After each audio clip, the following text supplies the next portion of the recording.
I'm going to go ahead and record this. What you say on the chat thing won't show up, but it can be heard and seen that way. We can maybe share it with Garrison, depending on when he makes it here. All right. So what is a theorem? That's just vocabulary. How is it different from a postulate? So a theorem has to be proven as true, whereas a postulate doesn't. The postulate's accepted at face value. I'm moving my chat box around. All right, number 2, you can use theorems as a reason in 2-column proof. What other types of statements can you use as a reason in a 2-column proof? So we can use like definitions, postulates, even other theorems that have been proven, properties. And then I think I heard from somebody who was a little confused in what they meant by give examples, but examples of actual definitions or properties, like you have, for example, the definition of a right angle. What's a property? Example of a property, the transitive property. What's an example of a postulate? The angle addition postulate. All right. Number 3, copy and complete the proof. So, again, up to this point, we're just kind of trying to develop that mindset and get a little understanding to strategies that are used for proofs that are more important than just showing why AC is equal to 11. Let me move my chat box again. Hold on. All right, so it's given that AB is equal to 5 and BC is equal to 6. And how can we spell it out that AC is equal to 11?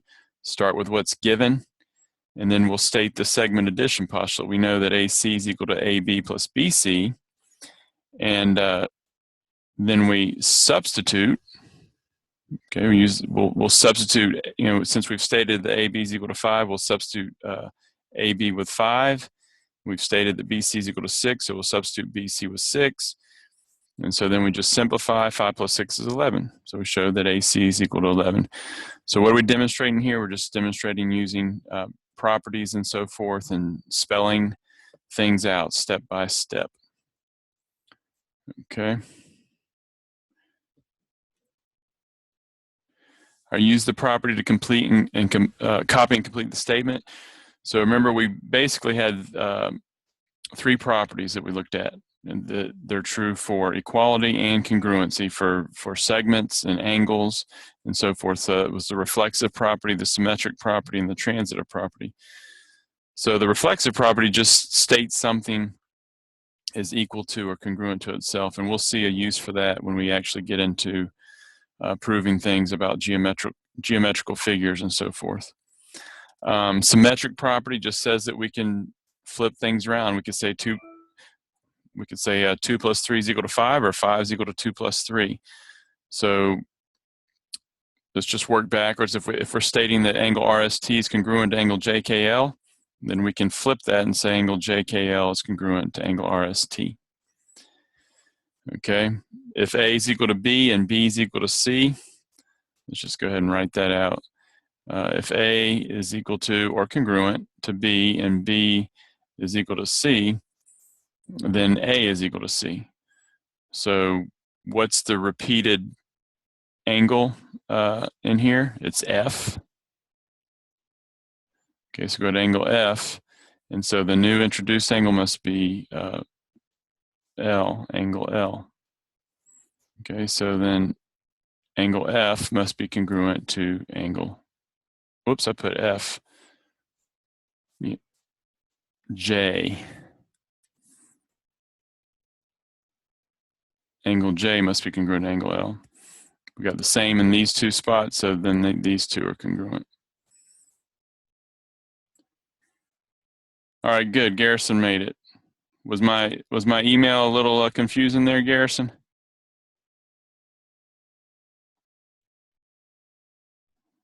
I was telling Kayla, I can't even remember what I said. I was kind of anticipating whether or not y'all would finish assignment 9 or 10, but I didn't get 10 up very quick enough.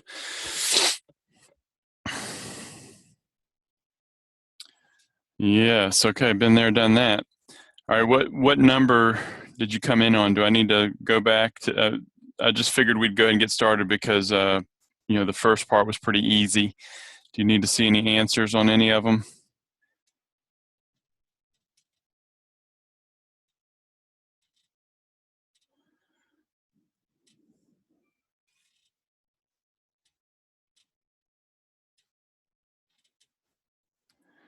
Okay. All right. I don't have answers for 8 and 9. Let's see. Name the property illustrated by the statement. So we're just, this is 8's a symmetric property. 9's a reflexive property. Number 10 is the transitive property. If A is equal to B and B is equal to C, then A is equal to C. And number 11 is the reflexive property. All right.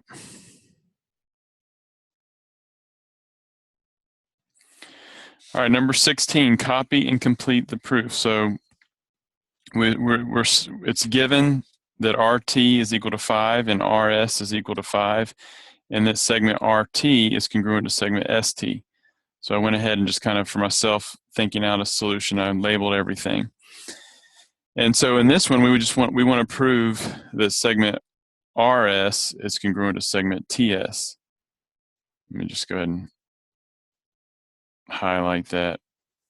So we just want to prove that segment RS is congruent to segment TS. And you know, that's pretty easy to say or see. If we're saying that segment RT is congruent to segment TS, then they're also equal in length. So this is 5. And so we see that all of them are equal to 5. So then by definition congruency, they must be congruent. All right, so how do we spell that out? This one's probably pretty straightforward.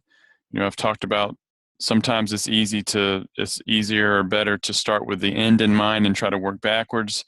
Sometimes we don't know anywhere where we're going and writing a proof. So we just start writing what we know, stating what we know, and then just go from there and see if we can add to what we see. So in 16, let's just, as usual, start with what's given.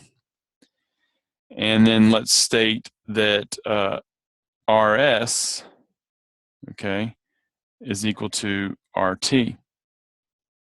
Okay, how do we know that? Well, if A is equal to B and B is equal to C, then A is equal to C. All right, so we're stating that RS is equal to RT. Okay.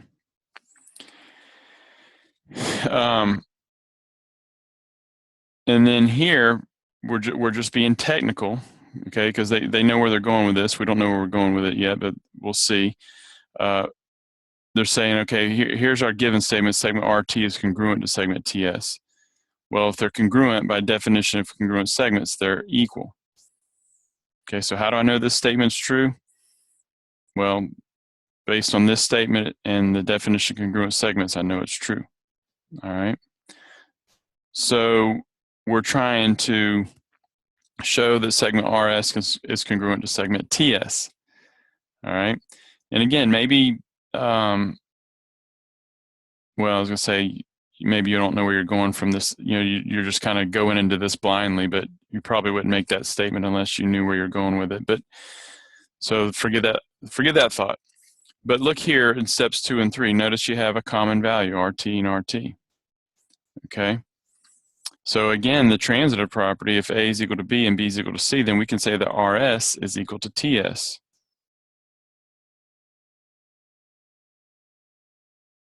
Okay. And then notice what we're trying to prove. We're trying to prove that these segments are congruent. We've shown that they're equal in length. So then by the definition of congruent segments, we can state that they're congruent. Okay. So again, at this point, we're just kind of modeling some ideas, you know, using some of these properties and definitions, and you know, we're just slowly going to get the feel for how to write proofs. All right. So we go to number 16.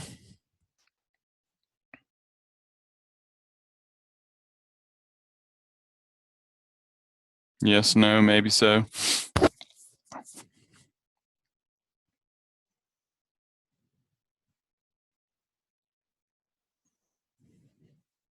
Didn't lose you guys, did I?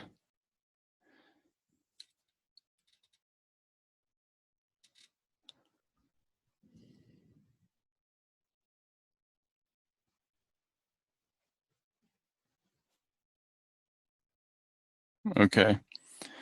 And that's fine at this point. There's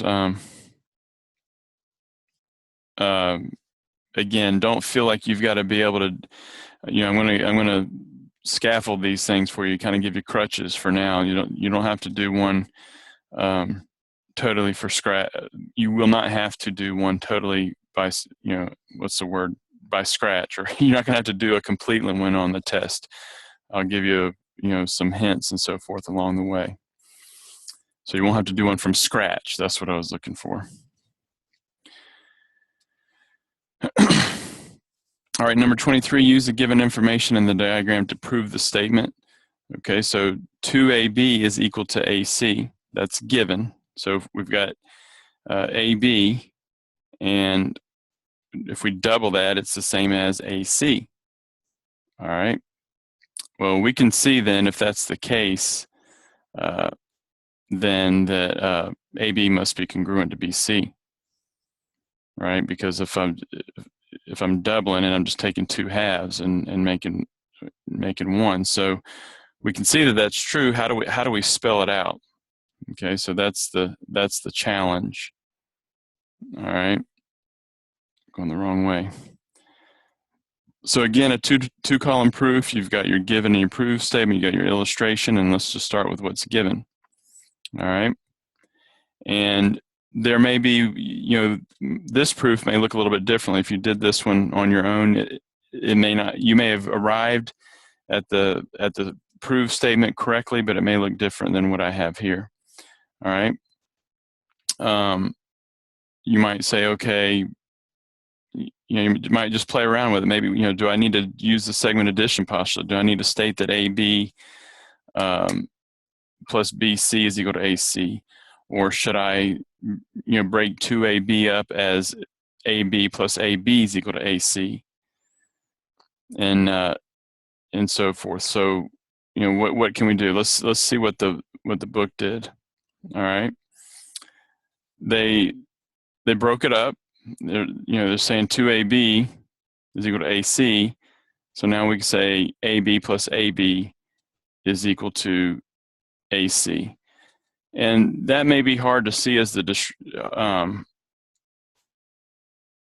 let me get my pen here. That may be a little hard to see as the distributive property, but it's, again, it seems kind of technical, but it's this distributive property in reverse. Okay, really, when you combine like terms, like if you have 2x plus 3x, you combine like terms, really what justifies that is the distributive property. But so, look at this as this.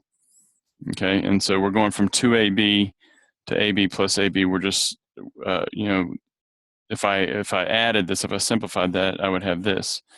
So, this isn't something major to get hung up on, but just see that try to see that this is the distributive property in reverse, and when we're going from 2AB to AB plus AB. All right. Now, I wonder where we could go with it. Go with this from here. All right. We don't have any other statements, and we're trying to show that AB is equal to BC. So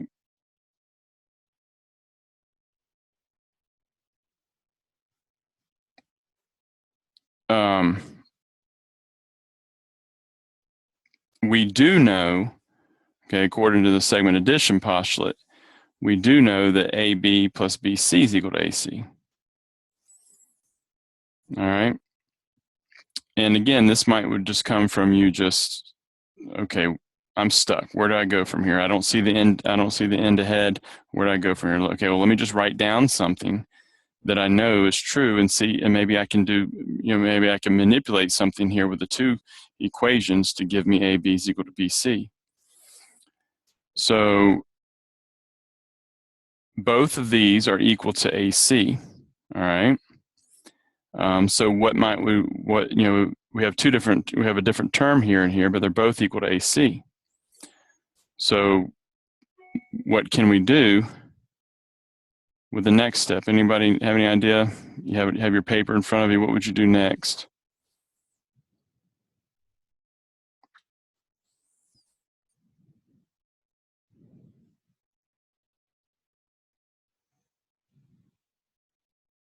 Any ideas? Actually, you should have your paper in front of you so that you can make any notes that you need to make or corrections. Okay. Let's see, BC plus BC, because we're trying to, but we're see, what are we trying to show? We're trying to show that AB is equal to BC.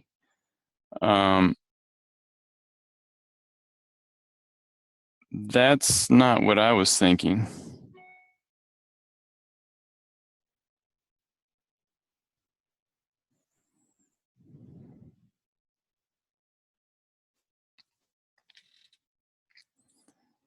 Yeah, make sure you're following along with the, you should always be following along with your homework, with what we're going over, so you can make corrections. It becomes a study resource. It becomes a something to I might ask for that problem on the notebook test.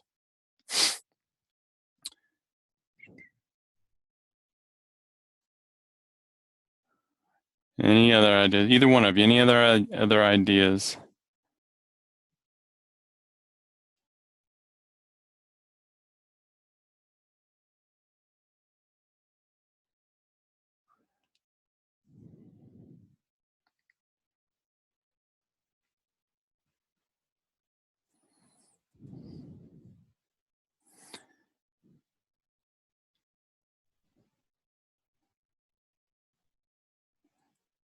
AB plus BC is equal to AB. All right, let me see if what I have here is the same thing I'm thinking. Okay, yeah, this is what I was thinking. And this could be the transitive property or substitution. Okay, these are linked. So AB plus AB is a number. So I've got a number is equal to number, a number is equal to number.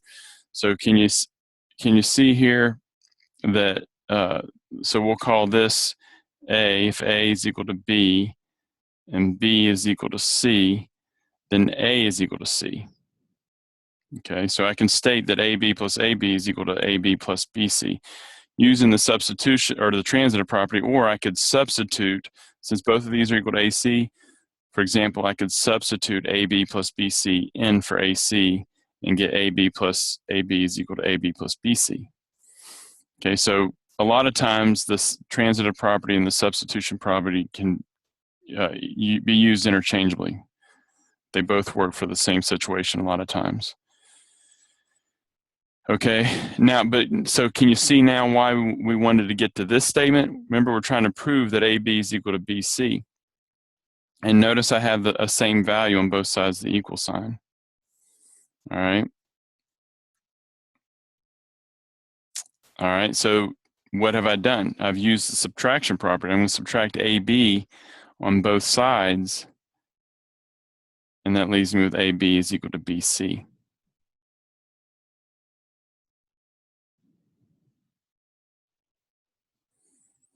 All right, so again, hopefully as we go over these, some little bits and pieces are clicking and being added to your understanding to be able to eventually do some proofs of some theorems on your own. All right, any questions on that one?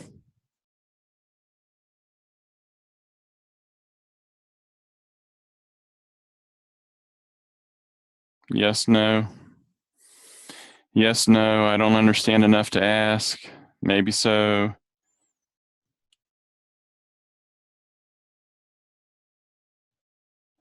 Okay. So number 24, I need to move my chat box so I can see this. I'll go over this one a little bit more quickly. Number 21 is given that the measure of angle 1 and 2 is equal to 180, and the measure of angle 1 is equal to 62. So we want to show that the measure of angle 2 is equal to 180. Hello, we know that, right? Just subtract 62 from 180. All right, so how do we spell that out? All right, so let's start with what's given, and then look here at this statement here. Let's subtract 1 on both sides of the equation and set the measure of angle 2. Remember, that's what we're after.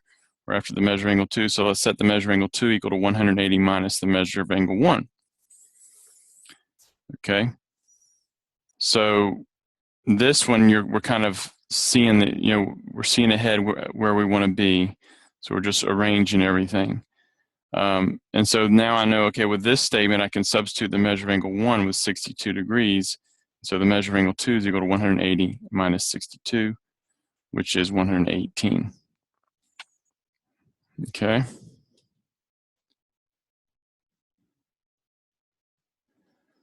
All right, and then finally on number 29, how did y'all do on number 29? Did you check yourself on the back of the book? This one is not really that hard. The hard part, for me at least, is just keeping track of all the information. How'd you guys do on this one? Did you check?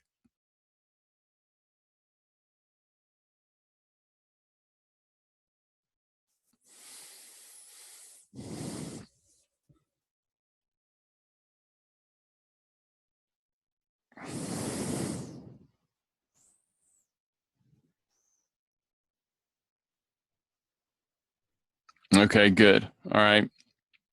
So I'll kind of skim over the first part. So, originally they give us all these words here that, this place is equal distance from this place and so forth.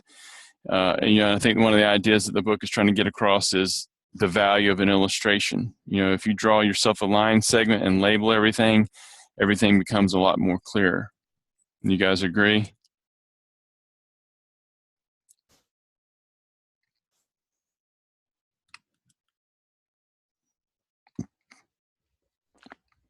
Okay.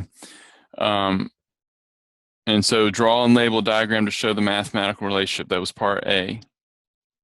So you can just, you got R, for the restaurant, S for shoe store, and so forth.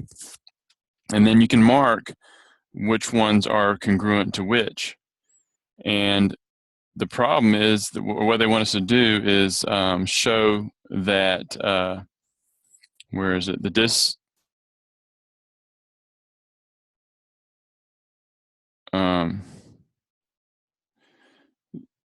To prove that the distance from the restaurant to the movie theater is the same as the distance from the cafe to the dry cleaners.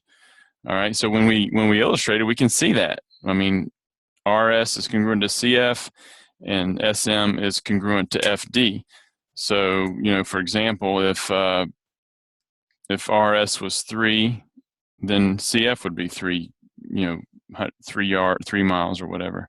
If the shoe store was 4, then between the florist and the dry cleaners, that'd be 4. So we see 7 is equal to 7. So we can accept that. So the challenge is just spelling it out, showing it in detail why that is true.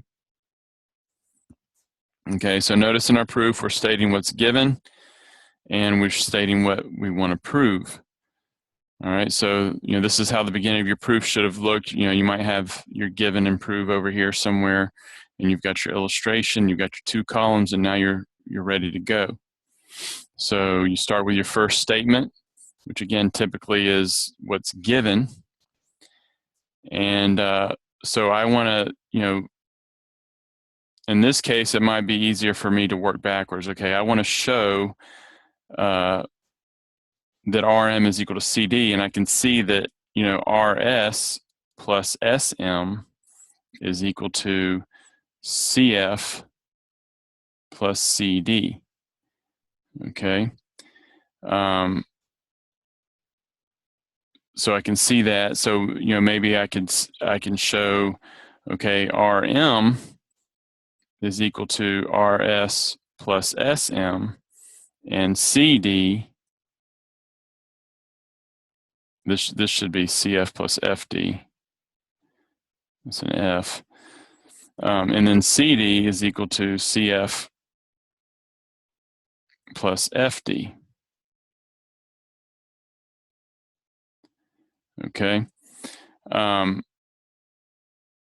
And so maybe somehow I can show that these are equal. Or you know, if I could do some substitution possibly with these values into here and show that RM is equal to CD. So let's see if we can go there. I could continue probably to work backwards, but let's just look at the solution. So let's state that RM is equal to RS plus SM, and that CD is equal to CF plus FD. That's the segment addition postulate. Okay.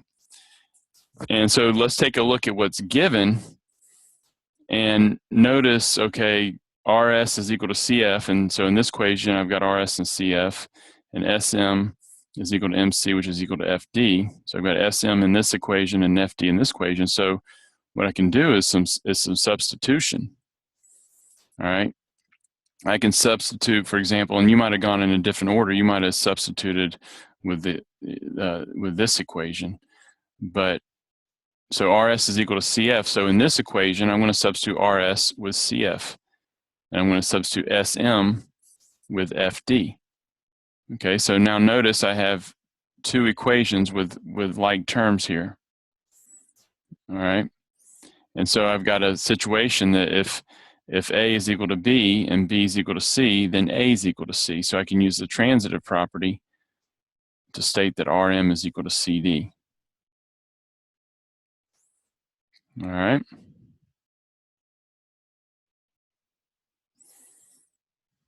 Any questions on that assignment? All right, good. Have you guys taken a look at assignment number 10 yet? I don't expect that you'll have much trouble with it. Have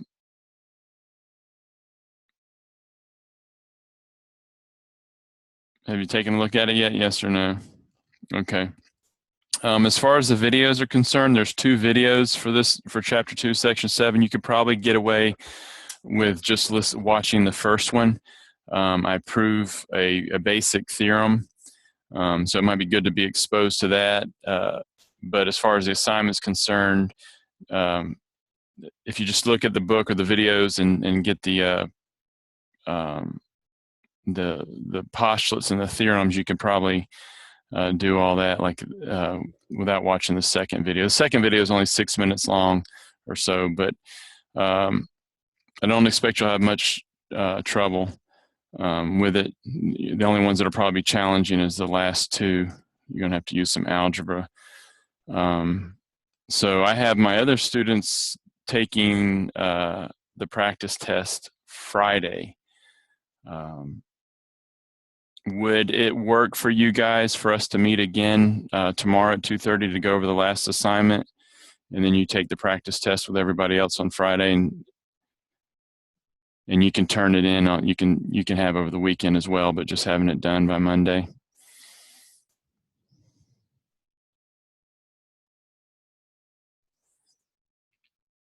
So in other words, could we meet tomorrow too, possibly at 2:30, and go over assignment 10?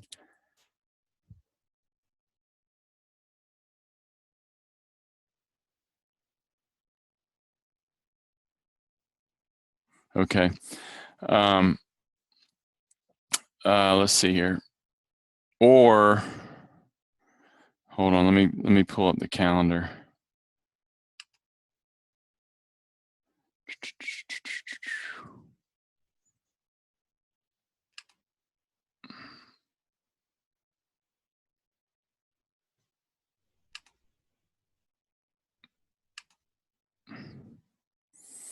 Let's see here.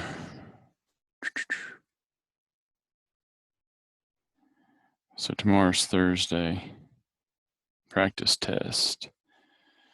Let me get my chat box back so I can see. If you want, we could wait till Friday. And you can Yeah, what works better for you guys, Thursday or Friday? Do you have a preference?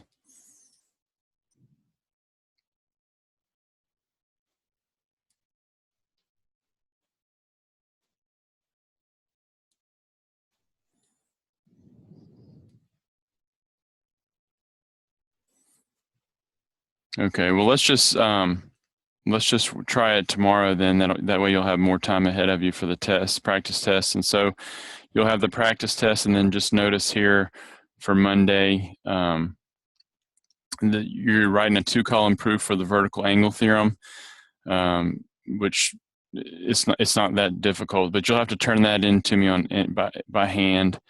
So you can either turn it into, if you do it early, you can give it to me on Monday, or you can give it to me on Wednesday. Actually, no, I won't see y'all on Tuesday. I'm not around on Tuesday. All right. So just keep that in mind. Also, in October, I don't know if this is too early to tell you, but just as far as your planning is concerned, October, this week of October, I probably will not be doing anything. You probably will not have any work from me on this week of October. Just as you're planning these 2 days is when you're gonna, I think, is the retreat, and I'm leaving for the mountains on one of these 2 days, so there won't be anything that week. All righty. Anything else? Ooh, okay. Well, hopefully you'll have internet access. Maybe you can get ahead in your other classes.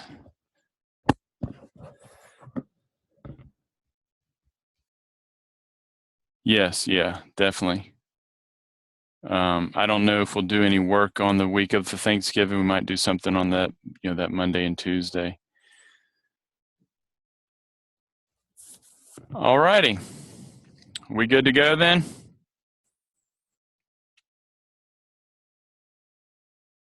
All right. Thank y'all. And we'll be in touch. Have a good day. I will talk to you later.